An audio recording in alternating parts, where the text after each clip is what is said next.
함께 나눌 말씀은 요한복음 14장, 저와 우리 성도님들이 한 절씩 교독하시겠습니다. 제가 먼저 1절을 읽겠습니다.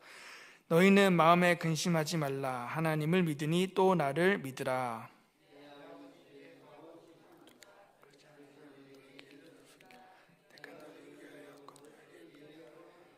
가서 너희를 위하여 거처 예비하면 내가 다시 와서 너희를 내게 영접하여 나 있는 곳에 너희도 있게 하리라.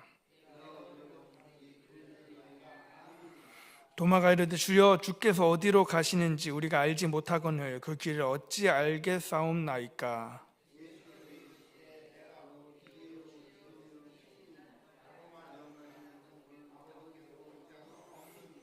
너희가 나를 알았더라면 내 아버지도 알았으리로다. 이제부터는 너희가 그를 알았고 또 보았느니라.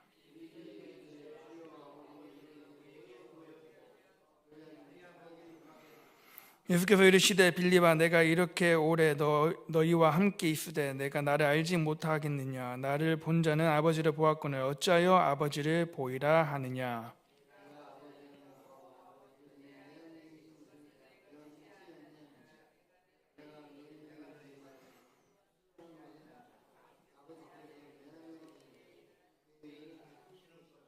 내가 아버지 안에 거하고 아버지께서 내 안에 계심을 믿으라. 그러지 못하겠거든 행하는 그 일로 말미암아 나를 믿으라.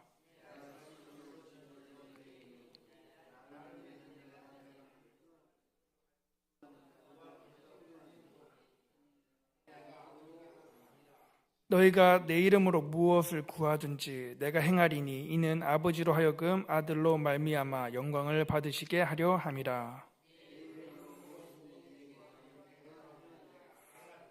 너희가 나를 사랑하면 나의 계명을 지키리라.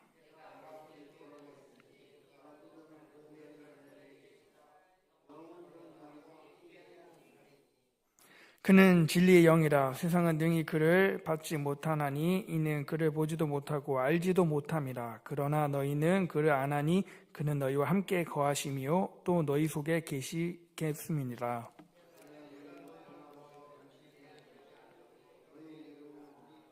조금 있으면 세상은 다시 나를 보지 못할 것이로되 너희는 나를 보리니 이는 내가 살아있고 너희도 살아있겠습니다.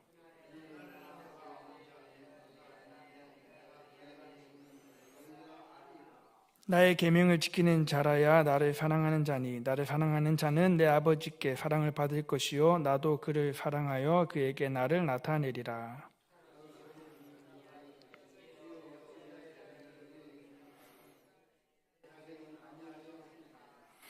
예수께서 대답하여 이르시되 사람이 나를 사랑하면 내 말을 지키리니 내 아버지께서 그를 사랑할 것이요 우리가 그에게 가서 거처를 그와 함께 하리라.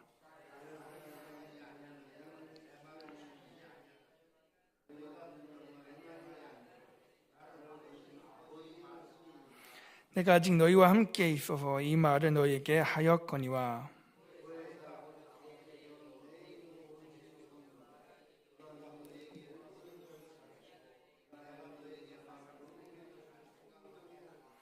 평안을 너희에게 끼치노니 곧 나의 평안을 너희에게 주노라. 내가 너희에게 주는 것은 세상이 주는 것과 같지 아니하리니라.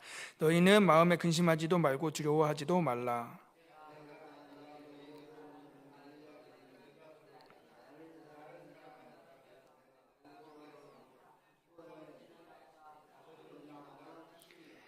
이제 일이 일어나기 전에 너희에게 말한 것은 일이 일어날 때에 너희로 믿게 하려 함이라.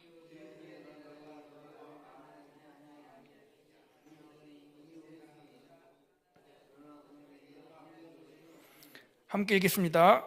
오직 내가 아버지를 사랑하는 것과 아버지께서 명하신 대로 행하는 것을 세상이 알게 하려 함이로라. 일어나라 여기를 떠나자 하시니라. 아멘. 아멘. 오늘날 우리는 세상을 살아가면서 근심 걱정을 많이 하고 있습니다. 관계 걱정, 물질의 걱정, 집안 걱정, 건강, 학업, 자녀, 결혼 등 근심 걱정이 없다라는 것을 생각해 보면 아무 생각 없이 살아가는 것만 같은 당연하게 근심하고 걱정하는 시대가 되었습니다. 우리 성도 여러분들도 걱정 많으시죠? 근심도 많으시고. 그런데 이 세상 사람들이 공통적으로 가장 걱정하는 문제는 무엇일까요? 세상 사람들이, 세계 사람들. 국제 여론조사 업체인 입소스가 28개국을 대상으로 2024년에 세계의 걱정거리를 조사했는데, 이걸 대답한 33%가 빈곤과 사회적 불평등을 가장 큰 걱정거리로 꼽았습니다. 그리고 이어서 실업, 그러니까 즉 일자리 걱정을 30%로 2위였고요. 코로나19는 29%로 금융, 정치, 부패와 함께 공동 3위를 차지했습니다. 그러니까 빈곤과 불평등이 1위였습니다. 코로나 때는 코로나가 1순위였는데 지금은 많은 사람들이 걱정, 근심하고 있는 것이 가난, 빈곤, 불평등이라는 것입니다. 동의하시나요? 그런데 오늘 본문 말씀에 제자들도 근심하는 마음, 걱정하는 마음이 있다고 말씀하고 있습니다. 흔히 우리가 생각하는 가난, 빈곤, 불평등 때문에 근심하는 것일까요? 왜 제자들은 오늘 말씀에 근심하고 있을까요? 그리고 예수님은 그러한 제자들을 보고 마음에 근심하지 말라라고 말씀하시는 걸까요? 앞선 13장의 배경을 보면 6월절 저녁 식사 중에 성찬식도 하고 예수님께서 제자들의 발을 씻겨주십니다. 발을 씻겨주는 행위는 아시다시피 단순히 도덕적인 모범이 아니라 당시 문화에서는 종이 주인의 발을 씻겨주는 것이 일반적이었습니다. 그런데 예수님이 이 역할을 하심으로 섬김의 본을 보이시는 거죠. 제자들에게 서로 사랑하라고 말씀하시고 섬기라고 말씀하시면서 새 계명을 주십니다. 예수님은 이 가르침을 통해서 실제로 행동을 하신 거죠. 말씀만 하시는 게 아니라 행동으로 예수님은 이제 본을 보이신 거죠, 제자들에게. 그런데 예수님은 그걸로 끝나는 것이 아니라 제자들에게 좀 듣기 불안한 말씀을 하십니다. 너희 중에 한 사람이 나를 팔 것이다. 베드로, 너는 나를 3번 부인할 것이다. 거처를 예비하러 나는 간다. 이런 말씀들을 하십니다. 제자들은 깜짝 놀랍니다. 제자들에게 예수님은 이 땅을 구원해 줄 왕이시고 지도자라고 생각을 했는데 어디로 팔린다니, 어디 가신다니, 제자들 입장에서는 이해가 되지 않습니다. 그리고 간다고 해도 진짜 잠시 물리적으로 어디 간다라고 생각을 했을 것입니다. 누가복음에 나오는 제자들의 반응을 보면 조금 더 실감이 납니다. 누가복음 22장 21절에서 24절 말씀을 제가 읽겠습니다. 그러나 보라, 나를 파는 자의 손이 나와 함께 상위에 있도다.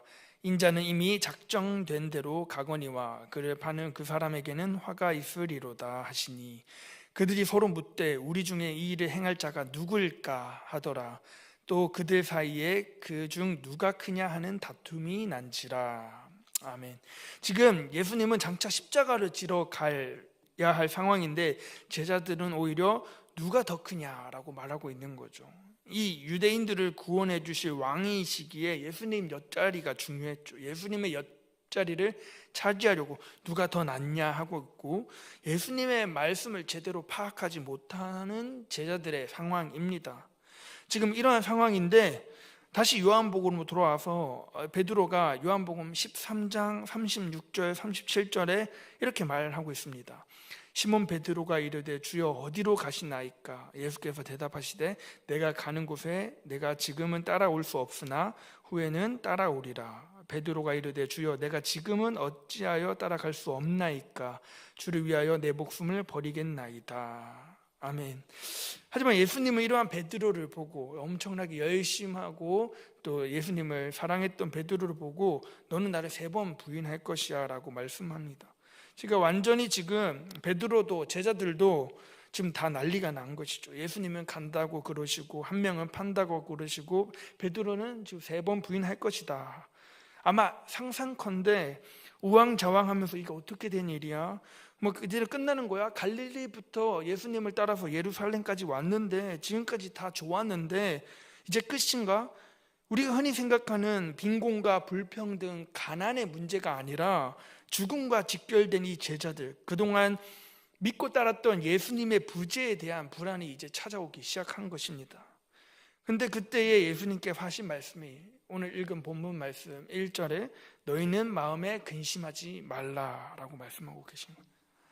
근심은 우리에게 너무나도 자연스러운 우리의 삶의 현상입니다. 근심하지 않는다면 우리는 아마 제대로 살아가지 못할 것입니다. 근심하지 않으면 우리는 아마 다 위험을 미리 대비하지 못할 것입니다. 근심은 어떻게 보면 중요합니다. 근심해야 되는데 중요한 것은 뭐냐면 예수님은 그 근심을 하지 않아도 된다라고 말씀하고 계시는 겁니다. 예수님이 거처를 예비하러 가는 이 길이 제자들이 근심해야 될 상황인가요? 아니라는 것입니다. 여러분, 예수님과 함께 있는다는 것은 무슨 뜻이냐? 예수님과 함께 있을 영원한 천국, 그것을 기대한다라는 것이에요. 그러니까 우리가 교회에 와서 예배 드리는 것이죠. 예수님 만나려고. 말씀이신 예수님을 만나고, 그러면 예배 드리는 그 시간이 주는 의미가 어떻게 되냐면 그냥 복잡하고 힘들고 뭐 회사 가면 머리 아프고 또 집안일로 머리 아프고 교회 오면은 좋은 말씀이니까 그냥 잠시 위로받고 잘 될 거야, 뭐 좋을 거야, 그리고 집에 가면 이렇게 잠시 뭐 진통제 맞으러 교회 오는 거 아니잖아요. 교회 와서 우리가 지금 예수 그리스도의 말씀을 만나면 내가 지금 당장 좋을 거고 뭔가 잠시 기분 좋을 거고가 아니라 내가 장차 영원한 그분과 함께하는 그 천국의 소망을 함께 누리고 지금 미리 경험하는 거 아니겠습니까? 그래서 내가 지금 이 땅에서의 문제를 아둥바둥하면서 살면서 내 인생의 끝이 아니라 내게는 천국이 있다, 예수 그리스도와 함께 교제하며 누리는 영생이 있다라고 고백하는 우리 동강교회 성도 여러분들 되시기를 소망합니다. 그러니까 근심하지 말라라고 말씀하십니다.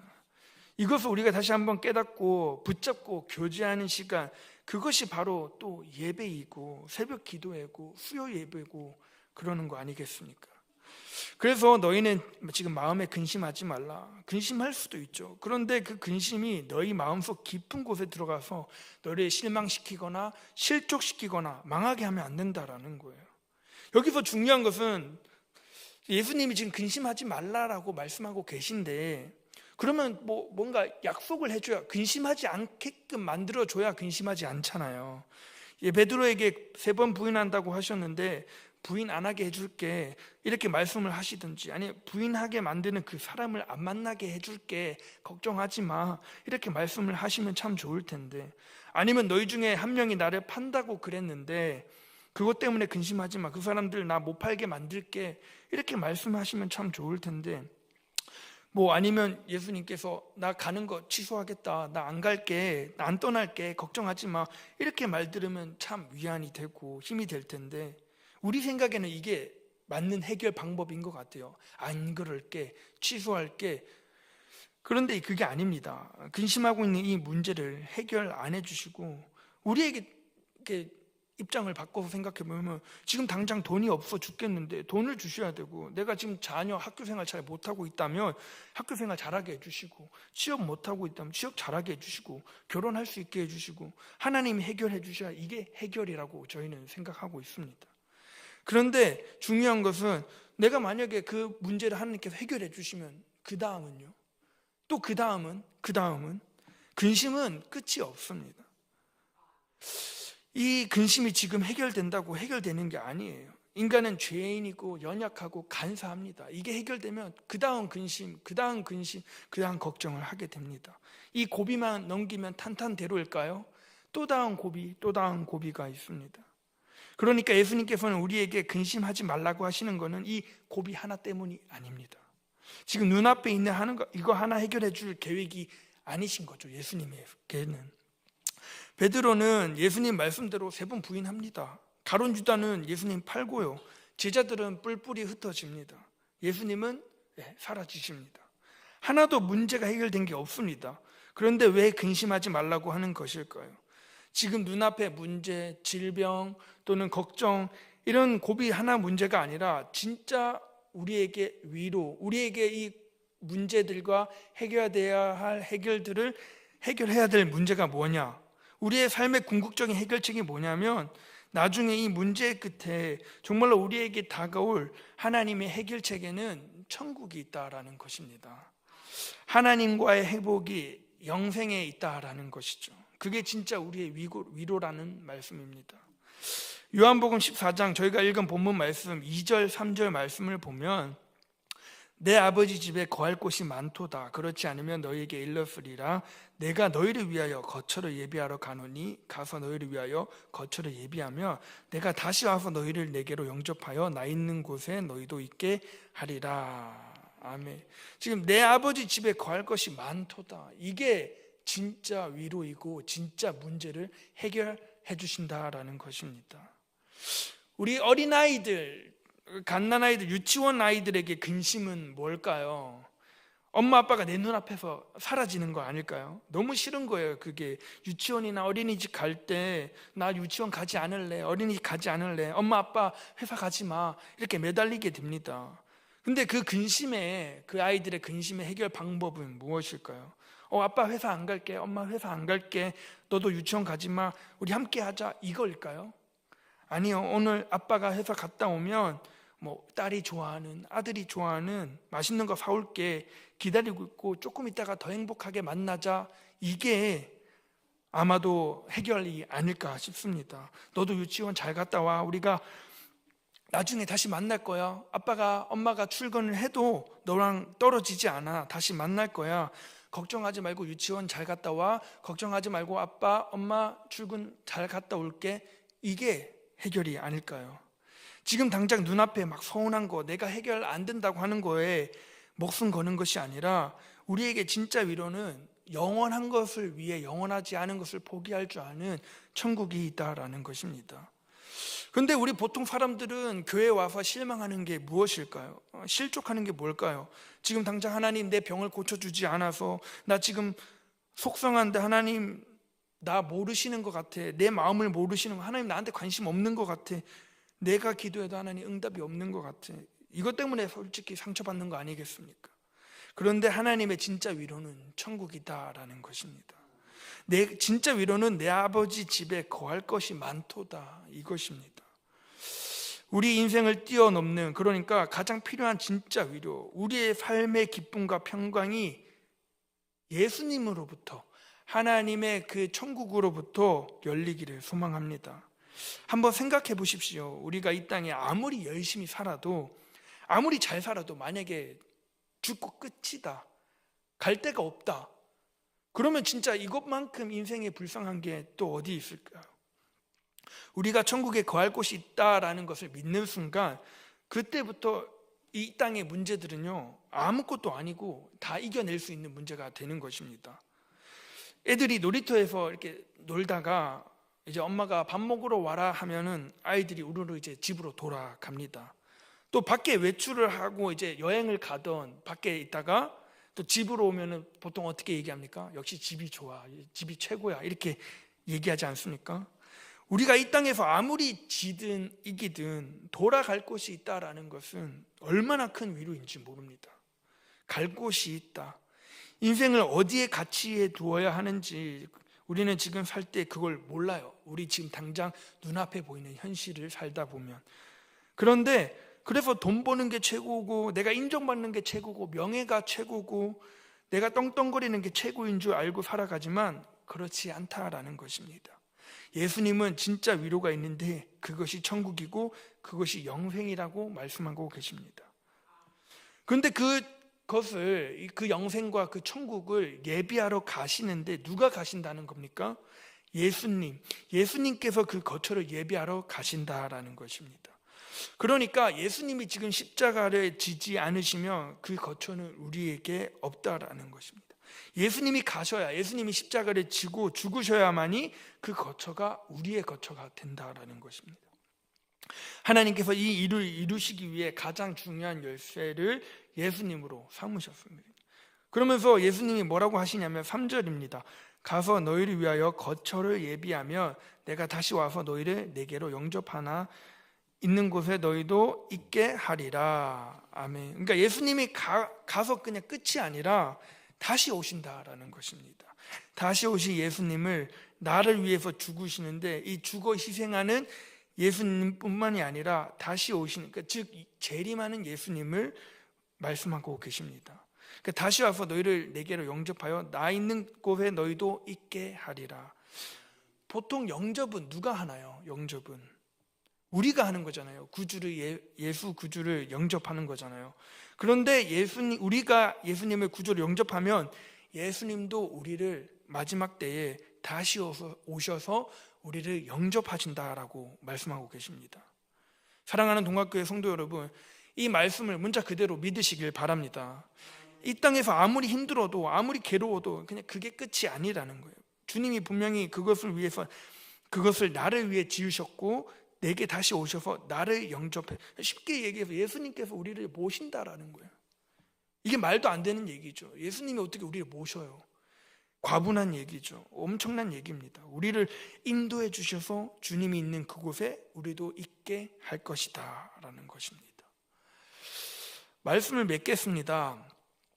지금 초등 3부 우리 아이들을 지금 제자 훈련을 배우고 있는데 제자 훈련이라고 해서 예수님의 제자 이런 것도 배우지만 특별하게 웨스터민스터 소요리 문답을 좀 배우고 있습니다. 교리를 배우고 있습니다.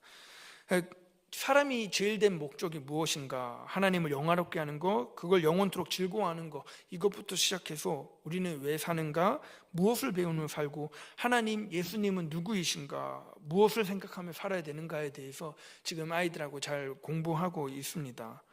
우리는 정말로 무엇을 붙잡아야 되는지 늘 생각하면서 살아야 될 것 같습니다. 그렇지 않으면 우리는 세상 속에 살아가면서 또 넘어지고 또 세상의 기준에 살아가고 말씀의 기준에 근거하여 살아가야 될 우리 인생이 예수님의 방향에 맞춰서 천국 소망하며 우리가 이 세상에서 근심하지 말고 살아야 될 텐데 그러하지 못하다 보니 예배도 소홀히 여기고 기도도 소홀히 여기고 찬양할 때 기쁨이 없고 그러는 거 아니겠습니까? 사랑하는 성도 여러분, 오늘 이 아침에 근심이 많고 또 해야 할 일들이 있고 해결해야 될 문제들이 있고 아마 우리 성도님들 사이 여러 가지 상황들이 있을 것입니다. 그러나 그것이 다가 아니고 그것을 뛰어넘는 진짜 위로, 진짜 평강, 천국의 소망이 있음을 오늘 우리 여러분 확실히 붙잡으시고 그 천국을 열어가시는 예수님, 그분을 의지하고 믿고 오늘도 우리 삶 가운데 믿음으로 승리하는 복된 사람이 되시기를 주님의 이름으로 축복합니다. 이 시간 우리 함께 기도하기를 원합니다. 이제 곧 다가올 사순절과 고난주간이 있습니다. 예수님께서 곧 예루살렘으로 입성하셔서 우리를 위해 십자가를 지십니다. 우리가 사순절과 고난주간 또 종료주일이 다가오고 있는데 우리가 그 예수님의 고난을 기억하며 또 기념하며 우리도 함께 그 고난에 동참하길 원합니다. 오늘 주신 말씀을 가지고 기도하겠습니다. 동강교회 비전가 담임 목사님과 원로 목사님 그리고 교역자들과 직분자들을 위해서 기도하겠습니다. 그리고 대신방과 사순절 고난주간을 위해서 기도하겠습니다.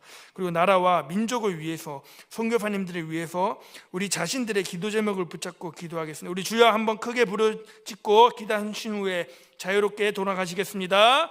주여